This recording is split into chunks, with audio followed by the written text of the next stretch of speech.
In my series on things that damage relationships, this is a big one too. It's resentments. When you harbor resentment toward your partner, it destroys the relationship. Resentments, I'll talk a little bit about resentments.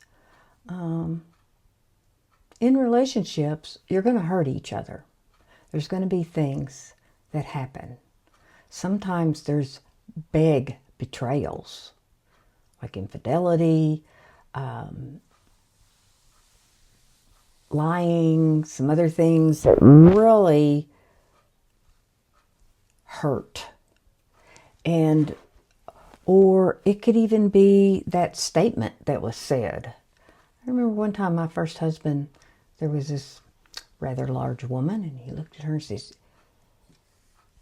"You get to where you look like that and I'm divorcing you."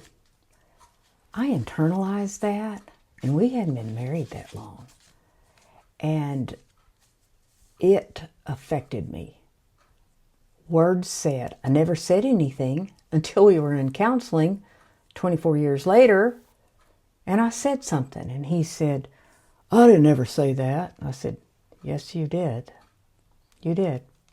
And I have carried that. That's the reason I work out. That's the reason I'm always on a diet, is because I have this fear that if I gain weight and get overweight, you're going to divorce me because of that one sentence you said. And I carried that for 24 years. Now, the first time he said it, I call it, it's a resentment. Every time I repeated that statement in my head, I replayed it. I rehearsed it. I nursed it. I just did all of those things, and it became a deep-seated resentment. And because of the resentment, I adjusted my behavior every single day.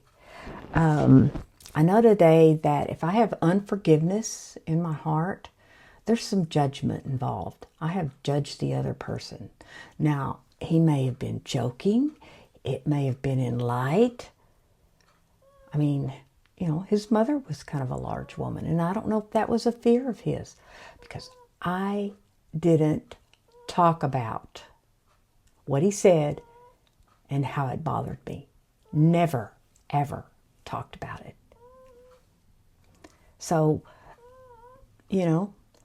we take those resentments and they become a root of bitterness. You carry those hurts. Maybe you've been betrayed, which I've been through myself. The infidelity of a partner, that's a hard one, because it takes away trust. Not just trust. A lot of people talk about trust, but it takes away security and safety in the relationship, and it's hard to get over. Let me rephrase that. It is hard to get past. You don't ever get over it, because even if you're no longer in that relationship with a partner that broke that trust, that betrayed you, you're going to carry that into the next relationship, even if you've done the work. So resentments erode away at the relationship because you do not realize that behavior is driven by that resentment, that unforgiveness. So how do you forgive something you won't get over and get past it? Forgiveness is a decision. You have to decide you want to forgive. It's not letting the other person off the hook. They get to answer to God for that. But your part is the forgiveness. And to do that, you have to immerse the hurt in God's love. I think about the story about, this is how forgiveness works. The little 9-year-old boy, and he watched his dad use the barbell to lift the weights, and it's 100 pounds, and he goes over there and tugs and tugs and tugs and tugs on it, and he can't lift it. And so he finally asks for help, and his daddy comes over, and the little boy's got his hands on the barbell, and the daddy comes over and puts his arms around him and puts his hands on either side of that barbell, and they lift it together. To me, that's how forgiveness works. And it's a process that I have to decide. And then I have to ask God to help me, because humanly, I'm not capable of doing that. And it is a process. And sometimes it comes back up. And you have to kind of do the process again. And it's a layered thing. And you get to where you can forgive. And, you know, you've all heard it. Carrying a resentment is like drinking poison to kill the other person. Sometimes they don't even know it because you didn't say anything, just like I didn't. And it comes out years later. It can turn into hate. And with that comes the critical spirit and sarcasm. You know, sarcasm gets used a lot. And it's used a lot in humorous things. Somebody will say something sarcastic.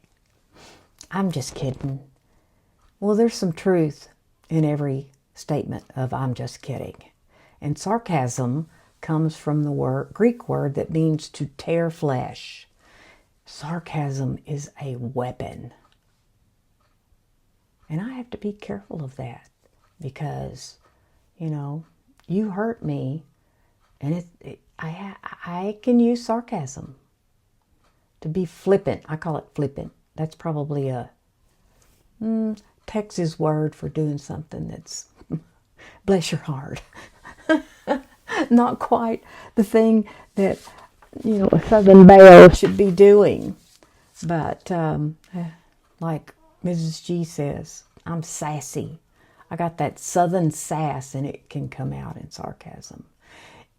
And I pray that God will help me not to do that, to not use that weapon, and to pick up a tool of working on forgiveness.